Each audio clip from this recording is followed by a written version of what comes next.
Court is in session.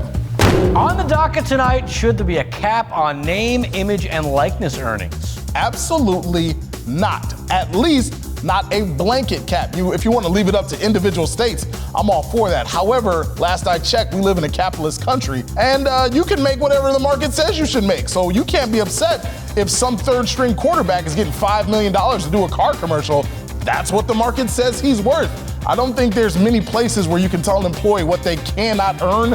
I don't know why you would want to start with collegiate athletes. Jamal, did you like the designated hitter in the AL and not the NL? No, actually, no, I didn't like that. Yeah, okay, so if you didn't like that, then why did you just say what you just said? If you're going to make it fair, then make it fair. Different states have different rules. This is a time where the NCAA, come on, guys, do something right, should come in and say, okay, this is the blanket rule, so everybody gets a fair shake at playing along. If the NCAA wanted to do that, they should have done that from the get-go. They didn't want these student athletes to earn money, period. Now I think the NCAA is trying to save face. And wouldn't you say, Mike, it's a little too late for them to do this because it's not sincere. What do kids say? A hundo P is? I know. I agree with you with that.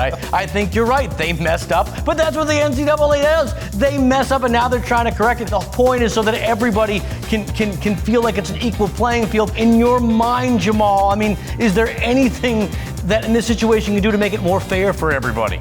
I don't think so, and there's one reason why. Mike, college sports hasn't been fair for a very long time. It's been the haves and the have-nots for decades. And I think we're all being a little bit naive if we don't think college football programs are giving kids cars to come to their school or giving mama a job to come play basketball at this institution. It's never been fair. So now that we have money involved and now that we're talking about fairness, that's where it looks a little bit weird to me.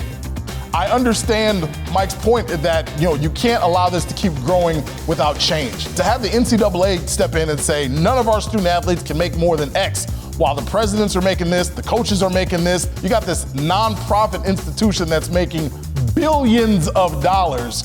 I don't think it's fair to put a cap on what the kids can earn. See, I think Hunter Dickinson hit the nail on the head when he was talking in a recent interview. Why would someone go to Michigan and get this when they can go to Kentucky or Alabama and get this? And that, in my view, is what's going to come to haunt a lot of these schools. Everybody has got to be at the same playing field. They can't do it unless the NCAA steps in. I know what you're saying. It's probably too late, but that's not the argument. The argument, what should be done, and in my opinion, the NCAA should step in and make it an even playing field.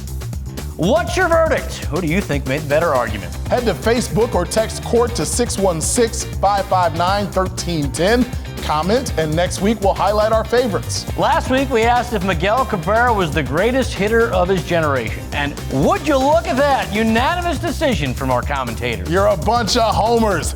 David made a good point. No player in history has a 300 career average, 600 doubles, 500 home runs, and 3,000 hits. I think Albert Pujols has like a 297 batting average. Come on, we're splitting hairs. Beside the point, and Steven added, and a Triple Crown, which I think I said, but that's okay. Thanks for watching. That's pretty cool. Triple Crown is pretty impressive. All of you at home would be the greatest audience if you joined us again next week. Until then, Sports Court is adjourned.